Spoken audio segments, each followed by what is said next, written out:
Baby untied her apron before the rush even finished, hung it by the register, told Pedo to watch the stove.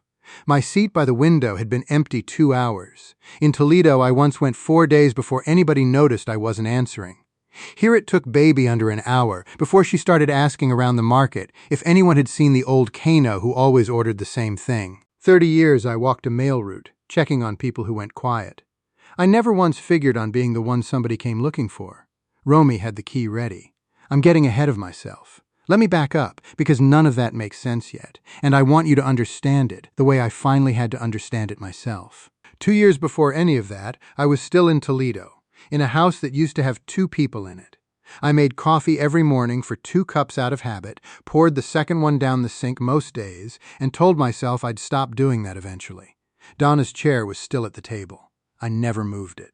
I'd drive past my old route, sometimes on a Saturday. No reason to, just drove it, slow, like I still had mail in the truck. 31 years delivering to the same 3 streets. I knew whose dog needed a treat through the fence, whose porch light meant they were up early, whose mail piling up on a Tuesday meant I should knock instead of just leave it. I was good at noticing. Nobody was doing that for me anymore. Kyle called every Sunday, mostly. Some Sundays I let it ring, not because I didn't want to talk to him, because I knew what the conversation would turn into. Him asking how I was eating, was I taking my blood pressure pills, had I thought about maybe a smaller place, maybe some place with people around. I'd rather sit alone in a quiet kitchen than sit on the phone explaining myself to my own son. I'm not proud of that. It's just true. What finally happened wasn't dramatic, not from my side of it. I felt off one morning, dizzy getting up, figured I'd sit a minute and it'd pass. It didn't pass the way I expected. I don't remember a lot of that day clean. I remember the floor was cold. I remember thinking I should call somebody and then not doing it, telling myself I'd get up in a second. A neighbor noticed my newspaper stacking up on the step and mentioned it to Kyle on a call 4 days later. 4 days, not because nobody cared, but because nobody was checking, and I hadn't set anything up where anybody would. Kyle drove through the night from Denver. Found me on the kitchen floor, dehydrated, my pressure meds untouched on the counter where I'd left them 3 days running. I was scared, and I made a joke about it before the paramedics were even out the door, because that's what I do. After that, Kyle didn't let it go, and I understood why, even while I was fighting him on it. He started talking about a senior community 20 minutes from him in Denver. "Nice place," he said. "People around. Somebody checks on you every morning," he said, like that was supposed to comfort me instead of humiliate me. "I'm not moving into a building full of strangers so somebody can check a box that I'm still breathing," I told him. "Dad, you were on the floor for I don't know how long." I was tired. "You were tired for 3 days. We went around like that more than once." He wasn't wrong to be scared. I knew that even while I was arguing with him, I just couldn't make myself say it out loud, that some mornings the phone rang and I let it go because being needed to explain myself felt worse than being alone. That's an ugly thing to admit. I'm admitting it now because I told myself I'd tell this whole thing straight or not tell it. The idea about the Philippines came from someplace I never expected. Arlene Petrakis lived on my old route for 20-some years, retired down to Florida a while back, called me out of nowhere to catch up. Somewhere in the conversation, she mentioned her brother-in-law, a widower like me, moved out to some province in the Philippines a few years back, said he was doing fine, said his Social Security check went further than it ever had in the States, and he had actual friends now, people who noticed when he wasn't around. I said something dismissive, changed the subject. Didn't think about it again until about 2 in the morning that same week, sitting up because my hip was bothering me, and I found myself typing it into the computer anyway. I spent weeks like that, late at night, mostly, comparing what my pension and Social Security would actually cover over there against what covered less and less of my life here. Reading forum posts from other Americans, mostly men my age, some of them sounding lonely in a way I recognized, some of them sounding like they'd found something. One post from a fellow in Leyte province stuck with me.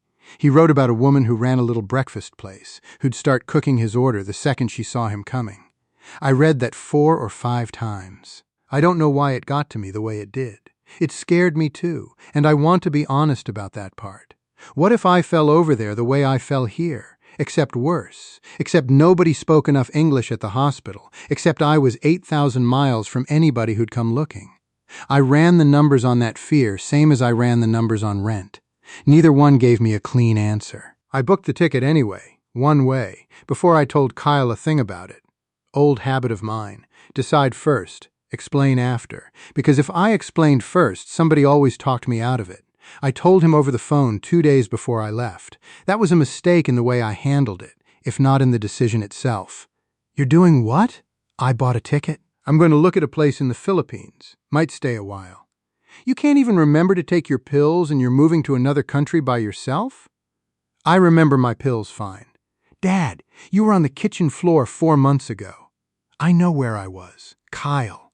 I was there. It went downhill from there, both of us saying things we'd already said, neither one hearing the other one any better than before.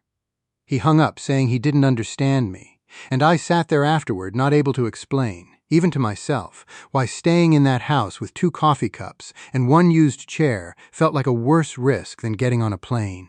I left a message for him the morning I flew out, something short, told him I loved him, told him I'd call when I landed. I checked my phone at the gate and reread the last text he'd sent. 3 words, "Please don't go," and I put the phone away and didn't answer it. I still had Donna's ring on, turned it around on my finger a couple times, waiting to board, the way I do when I'm nervous. Cebu hit me like a wall of wet heat the second the doors opened, before I even got to customs. Fluorescent lights, fans going everywhere that didn't seem to do much, more people moving through that airport than I'd seen in one place in years.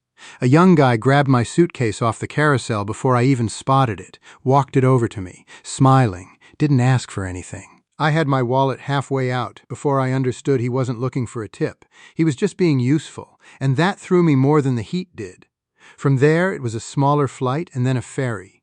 Water the color of nothing I'd ever seen in Lake Erie, engine loud enough I couldn't hear myself think, which was fine by me. Somewhere on that crossing to southern Leyte, I stopped feeling like a man running from something and started feeling like a man who genuinely did not know what he was doing.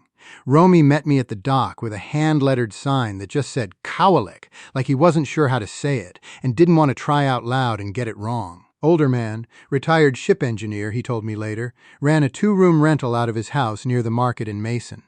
I'd taken the room off 2 photos on my phone and a phone call I could barely hear half of. Small room, fan in the corner, no air conditioning, a bed that wasn't Donna's and mine but was mine now. I sat down on the edge of it that first night, listened to a rooster going off somewhere at the wrong hour, and admitted something to myself I hadn't said out loud to anybody, not even Kyle. I had no plan here either. If something happened to me in that room. If I went down the way I went down in Toledo. I didn't know a single soul in this town who'd noticed before it was too late. I'd traded one kind of invisible for another kind of invisible, and I'd done it 8,000 miles from my own son. And I lay there a long time before I slept, wondering if I'd just made the worst decision of my life, or the only one that made any sense. The first morning I woke up to heat already sitting heavy in the room, even with the fan going all night. My hip ached from the mattress, which was firmer than what I was used to, and for a second, half asleep, I reached for the other side of the bed the way I still did sometimes back home. And there was nothing there, same as always, just a different nothing in a different country. Romy had a little kitchen area I could use, nothing fancy, and I stood there that first morning not sure what to do with myself. Back in Toledo, I had a routine, even if it was a sad one. Coffee, the paper, the chair I didn't sit in. Here I didn't have a paper, didn't know where to buy coffee that wasn't instant, and the silence felt different than my kitchen's silence. Louder, somehow full of somebody else's roosters and somebody else's motorbikes. I did the math again that first week, sitting with a little notebook the way I used to do my route sheets. Pension and Social Security together came to a little over $2,300 a month. Rent from Romy ran me a fraction of what I'd have paid for a 1-bedroom back home, and food looked to run cheap too, but I didn't trust cheap yet.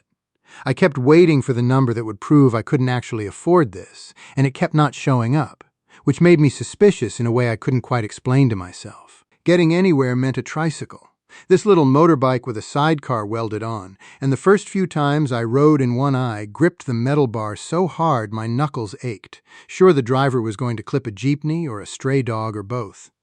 Nobody else on the road seemed worried. I was the only one worried. I found Baby's place by accident, mostly hunger and proximity. Small carinderia a few blocks from Romy's, a handful of plastic chairs, a glass case with trays of food I couldn't read half the labels on. I pointed at something that looked like eggs and rice and sat down at a table by the window because it was the only one open. She wasn't warm about it, not that first day. Older woman, sharp eyes, moved fast for someone her age, didn't smile much at strangers. She set the plate down, told me the price, waited for the money like she'd had foreigners not pay before, and wasn't in the mood to find out if I was one of them. There was another regular at a nearby table, older Filipino man, who watched me eat with open curiosity and then laughed when I left a tip that was probably 3 times what the meal cost. "You trying to buy the whole place? Kano?" he said, in English, good enough to needle me with. That was Nestor. Retired from the local government office, he told me, spent most mornings right there at that same table. I came back the next day anyway. Told myself it was because the food was decent and the walk wasn't far. But if I'm honest, it was something else too. Something about being someplace where somebody had already sort of noticed me, even if noticing me meant laughing at me a little. I kept coming back. Same time, most days, close enough to it that I didn't think much about it as a decision. I just went. I chose that this time, which was different from 31 years of a route somebody else assigned me. Nobody made me show up at Baby's. I just did. Maybe 2 weeks in, I walked up one morning and she already had my plate coming before I'd said a word. Same order I'd been getting. Eggs and rice and a little dried fish I'd started to like more than I expected to. I sat down, kind of stunned by it. Small thing. I know how small a thing it is. But nobody had anticipated what I wanted in longer than I wanted to think about, and there it was, steam still coming off it, before I'd even opened my mouth. I didn't say much about it, just said thanks, and she gave a short nod like it wasn't worth commenting on, which somehow made it land harder. The trouble started small too, the way trouble usually does. My blood pressure prescription was running low, and I didn't know the first thing about how a pharmacy worked over here. Whether I needed some paper from a doctor, whether my American prescription meant anything to anybody, whether I'd get laughed out of the place trying. I kept putting it off. Told myself I'd figure it out the next week. Told myself the heat was probably good for me anyway, sweated the salt out or some nonsense I made up to feel better about not dealing with it. Kyle called on his usual Sunday. I told him things were fine. The room was fine, the food was good, made it sound easier than it was, because I didn't want to hand him one more piece of evidence for his case. He asked about my meds and I said I was managing, which wasn't exactly a lie yet, but it wasn't the truth either. "You'd tell me if it wasn't working out," he said. Not really a question. "Course I would," I said, and neither one of us believed it all the way. I don't think. There was a mix-up at Baby's place that set me back on my heels a little. I'd been eating there most days for a few weeks, and one morning she told me a number for what I owed that seemed high to my ear, higher than the days added up to as far as I could count them. Old habit kicked in. 31 years of a city, you learn people try things sometimes. And I said something about the total not sounding right, more sharply than I meant to. She didn't back down an inch. Pulled out a little notebook of her own, went through every day, every plate, out loud, in front of Nestor and Pedo and anybody else sitting there, until the number made sense, and it turned out I'd forgotten a day I'd ordered extra. I felt about 2 inches tall. She didn't rub it in, exactly, but she didn't let it go easy either. "You think I'm cheating you," she said. Not a question, just flat. "Because I'm nice to you in the morning?" I didn't have a good answer for that. I mumbled something about being careful with money, which was true, but it wasn't really what had happened. What had happened was some part of me still expected kindness to have a hook in it somewhere, because that's not how it had worked for me in a long time, and I didn't know yet how to just let somebody be decent to me without looking for the catch. Romy caught me a few days later fixing his kitchen faucet, which had been dripping since I moved in. Nothing complicated, just a worn washer, the kind of thing I used to handle around my own house before I stopped bothering. He watched me do it, surprised I knew how. I ended up going through a stack of his bills and paperwork one evening, too, sorting it the way I used to sort roots, biggest to smallest, most urgent first, and he looked at that pile like I'd done him a real favor, which I suppose I had. Small thing again. But it was the first time in longer than I wanted to admit that I'd fixed something for somebody, instead of somebody fixing something for me. Nestor started including me in whatever argument was going on at the Carinderia most mornings. Politics, weather, whether some local basketball team had a chance that season. Arguing with me straight, no special treatment for being the old American at the table. I liked that more than I expected to. Nobody was managing me. Nobody was checking a box. It was maybe 6 weeks in, sitting at that same table one morning, coffee in front of me before I'd asked for it. Nestor mid-argument about something I only half followed, baby moving between tables without looking at a clock, that had hit me sideways. I had, without ever sitting down and planning it, built myself a schedule, a place I went. People who'd noticed the seat empty. I sat with that thought a second, and right behind it came a colder one I didn't expect. What happens the day I don't show up? Whether that would mean anything to anybody, or whether I'd just built something that looked solid and would turn out to be nothing at all the first time it got tested. I didn't say any of that out loud. Just finished my coffee, same as any other morning, and told myself I was probably overthinking it. The dizziness started small enough that I told myself it was nothing worth mentioning. A little lightheaded, standing up too fast, a couple times catching myself on the doorframe on my way out to babies in the mornings. I still hadn't sorted out the pharmacy situation, kept telling myself I'd get to it, and my pills had been sitting empty in the bottle going on 3 weeks by then. The heat that time of year sat on the town like something with weight to it, and I told myself that explained the sweating, the fogginess some afternoons, the way I'd sometimes forget what I'd walked into a room for. Kyle called, and I could hear something different in his voice. Not angry exactly, more like he was working up to something. He said he'd been thinking about coming out to see the place for himself. I felt my stomach drop a little at that, because some part of me knew if he saw it, really saw it, saw the small room, saw me stumbling over a tricycle fare, saw whatever this actually was up close, it would hand him every piece of proof he'd been wanting. "You don't need to fly halfway around the world to check on me," I told him. "Maybe I want to see where you're living, Dad. That's allowed." "It's fine here. You'd just be spending money to watch me eat breakfast." He went quiet a second, and then he said something that stopped me cold, because it wasn't the argument I was braced for. "You know, I still see you on that floor, right? Every time I close my eyes tired, I still see it. I wasn't trying to control you, moving you into some building. I just didn't want to see that again. I didn't have anything to say back to that right away. 31 years I spent noticing when something was wrong with somebody else's life, and I'd missed that entirely in my own son.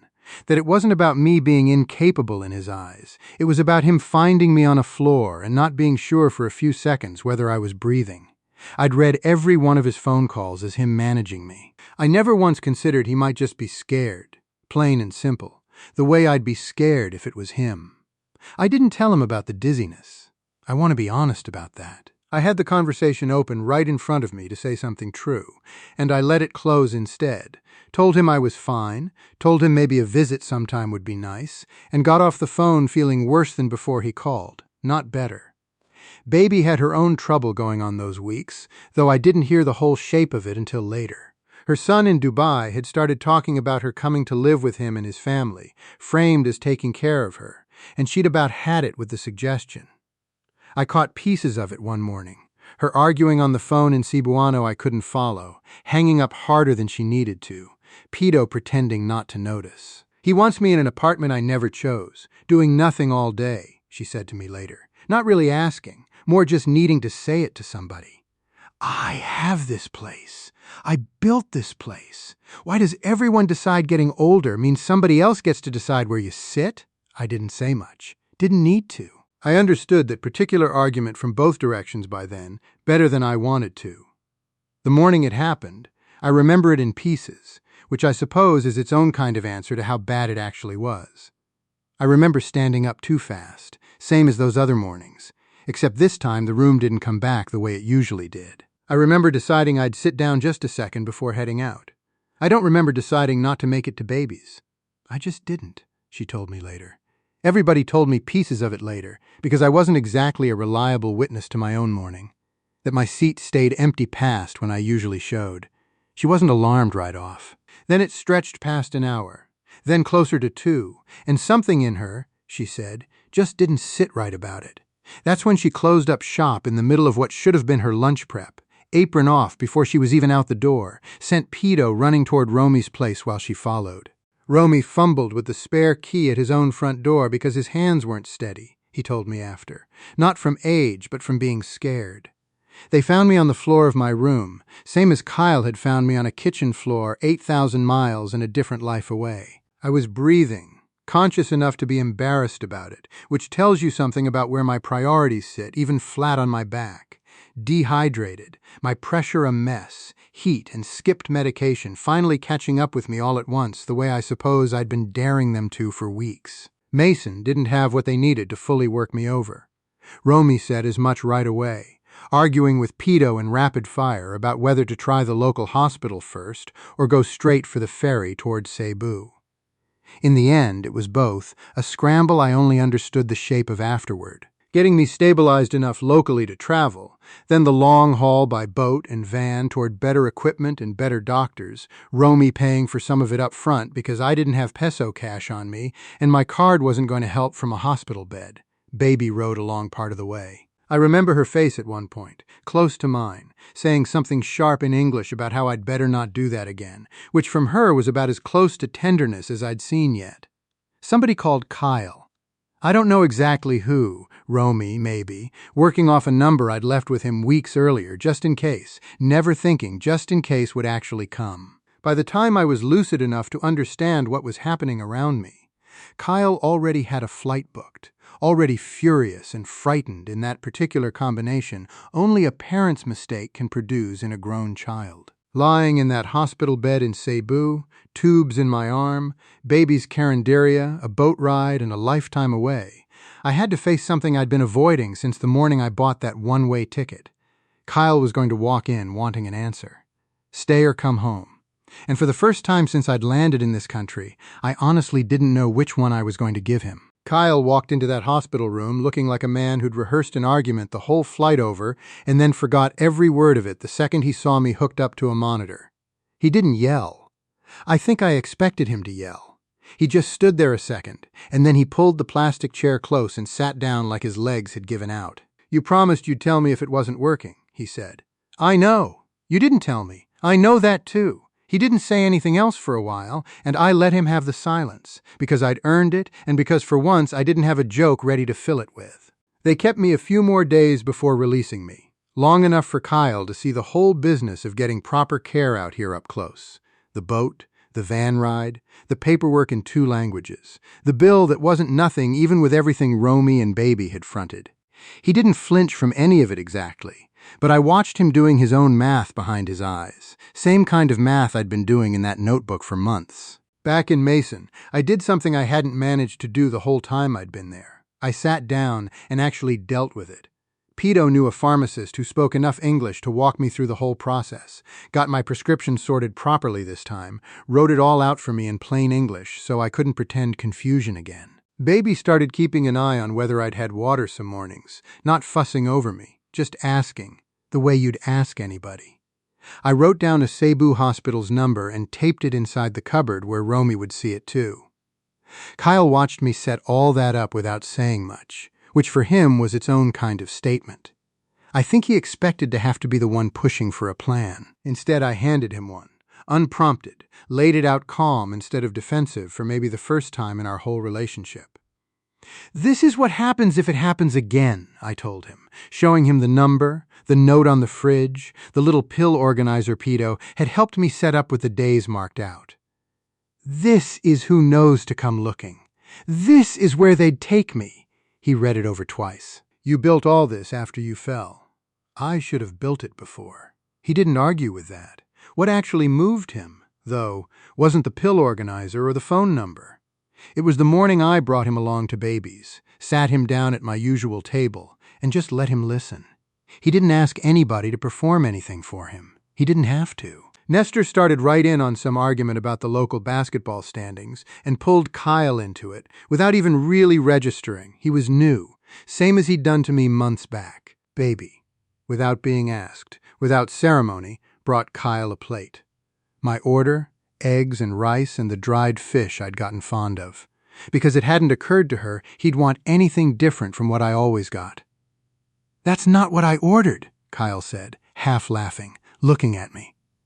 "That's what he orders," Baby said, nodding at me, already walking off to the next table. Kyle sat there with my breakfast in front of him, looking around at a place that knew exactly what an old American they'd never met before that week liked to eat, and I watched something shift in his face that no amount of arguing on the phone had managed to shift in months. Pedo told him, unprompted, about the morning of the search. Not dramatically, just matter of fact, the way you'd describe any ordinary Tuesday. Told him about Baby taking her apron off mid-shift, about Romy's hands shaking on the key, about how they knew something was wrong because I hadn't shown for breakfast, and I always showed for breakfast. Romy chimed in about the boat ride to Cebu, complained a little about how heavy my bag had been to carry. Small details that told Kyle more than any speech could have. I could see Kyle turning something over while he listened, the same thing I'd had to turn over myself back in that hospital bed.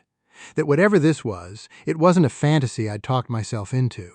It was specific. It had names and faces and a system that had actually worked, even if it worked because I'd finally scared everybody enough to build it properly.